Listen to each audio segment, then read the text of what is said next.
Hi, I'm Allison Parker. It's Friday, it's supposed to rain this afternoon, and I don't feel like cooking, so we're gonna make some pinto beans with garlic and pork. So start with some dry pinto beans. I buy these at Costco in a big giant bag and then put them in these containers. I'm gonna use about 6 cups. This is gonna make maybe 10 to 12 servings, which is enough for my family of 7 to eat tonight for dinner, and then leftovers in the fridge or refried beans or whatever. So yesterday, I took these beans, pick out any rocks. Sometimes when I find a rock, I feel like I've won a prize or something. Any cracked or yucky beans. Put everything else in. You're going to fill it up with, it doesn't matter what temperature water, but you're really going to want to scrub off all the dirt. So fill it up, squish them all around. The water's going to turn nice and nasty brown. And then you're just going to keep rinsing it till it runs clear and you've gotten most of the dirt off. Actually, you haven't gotten all the dirt off. Tomorrow you'll see that a bunch of it was left on there. But get as much as you can off. See how the water is running nice and clear. Then fill it up with cold water. Fill it up more than you think you're going to need.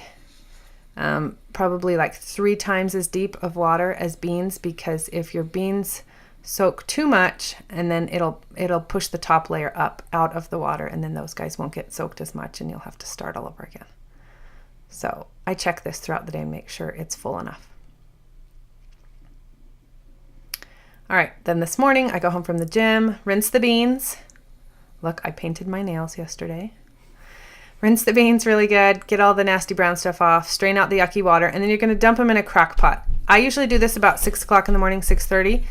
And so then I turn it on low all day. If you get a late start like I did this morning so that we'd have light, I turn it on high for a couple of hours and then turn it on to low. So those guys are ready. You can use any kind of cumin. Start with a couple of bay leaves. These are the cheapest ones I could find. Bay leaves, it doesn't really matter, I don't think. Somebody else is going to disagree with me. But then use some cumin. You don't have to use this brand. I just found this store that I liked and I went a little crazy. Oregano.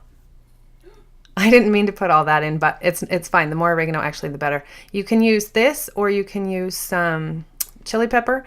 I like that chili mix because it's kind of got a deeper flavor. Start with some canola oil. Get your pan really screaming hot. Throw in 4 ounces, which is really just a tiny little bit of pork butt.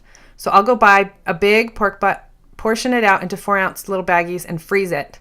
And it comes out to about 50 cents per time that I'm using it, which if I get it on sale, about 50 cents, which that and 75 cents worth of beans, this comes out to be one of the cheapest meals to feed a whole bunch of people. Add some red onion, some cloves of garlic. Get it really nice and brown. You're not trying to cook it through. You're just trying to sear it on the outside. Flip them over and then dump it all in there. Then you're going to get some water. Again, I was late starting this, so I got the water really nice and hot before I dumped it in.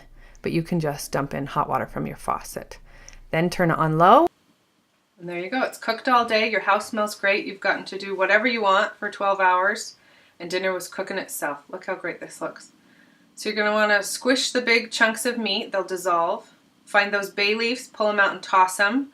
Stir everything around really well. You're going to need to season it. You don't want to add too much salt. So start with maybe a handful of salt. Toss it in, stir it around really well. And then wait about 5 minutes before you taste it, just to make sure you don't make it too salty. And then dish it up. My kids like it with cheese, shredded cheese on top. I like it with sliced avocados and tomatoes. There you go. You've got a main dish. And it's really inexpensive, really healthy, and even this child who can't chew with his mouth closed likes it. Thanks for watching. If you have any questions, leave them in the comments and I'll see what I can do to answer them. Thanks.